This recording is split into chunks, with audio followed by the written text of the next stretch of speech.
जय माता दी दोस्तों। नवरात्रि के तीसरे दिन की अधिष्ठात्री देवी माँ चंद्रघंटा है। माँ का यह स्वरूप अत्यंत दिव्य, शौर्य और करुणा से परिपूर्ण है। आज के इस वीडियो में हम जानेंगे माँ चंद्रघंटा की कथा, उनके स्वरूप, पूजा विधि और उनकी महिमा के महत्व के बारे में। तो आइए वीडियो को शुरू करते हैं। माँ चंद्रघंटा का स्वरूप अद्भुत और तेजस्वी है।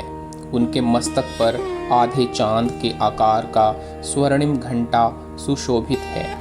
इसी के कारण वे चंद्रघंटा कहलाती हैं। माँ 10 भुजाओं वाली हैं। उनके हाथों में अस्त्र, शस्त्र और कमल पुष्प हैं।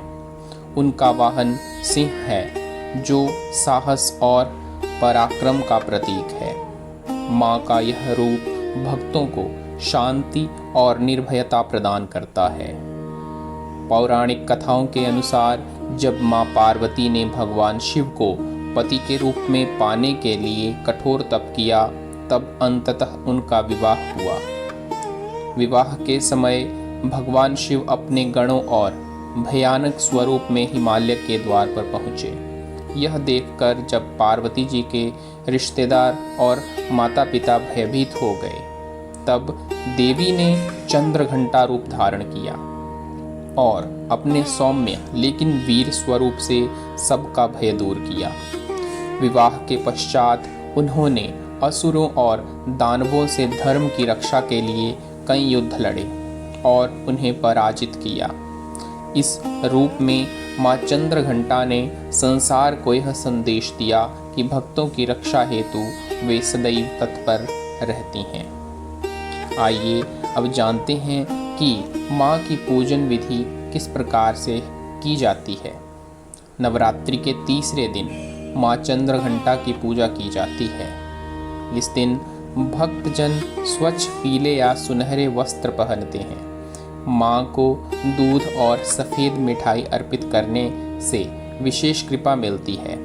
घंटा और शंख बजाकर माँ की आराधना करने से नकारात्मक ऊर्जा दूर होती है। माँ के ध्यान और पूजन से भय मिटता है और साहस की प्राप्ति होती है। माँ चंद्रघंटा की उपासना से साधक को साहस, आत्मबल और निर्भयता प्राप्त होती है। भक्त के जीवन से संकट, भय और रोग दूर हो जाते हैं।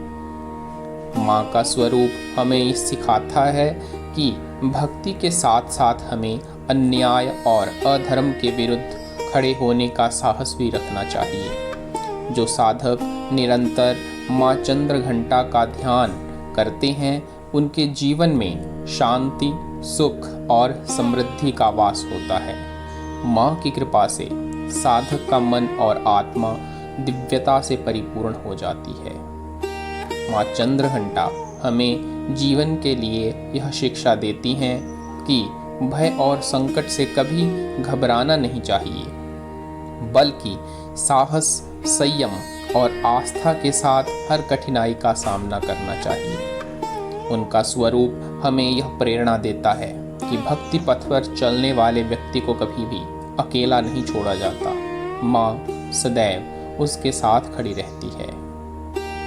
तो दोस्तों, नवरात्रि के तीसरे दिन में माँ चंद्रघंटा की आराधना करके हम निर्भयता, साहस और दिव्य शांति की प्राप्ति कर सकते हैं। तो आइए हम सब मिलकर माँ चंद्रघंटा जी से प्रार्थना करें कि वे हमें हर संकट से उबारें और धर्म के मार्ग पर चलने की शक्ति दें। ओम देवी चंद्रघंटाय नमः। जय माता दी।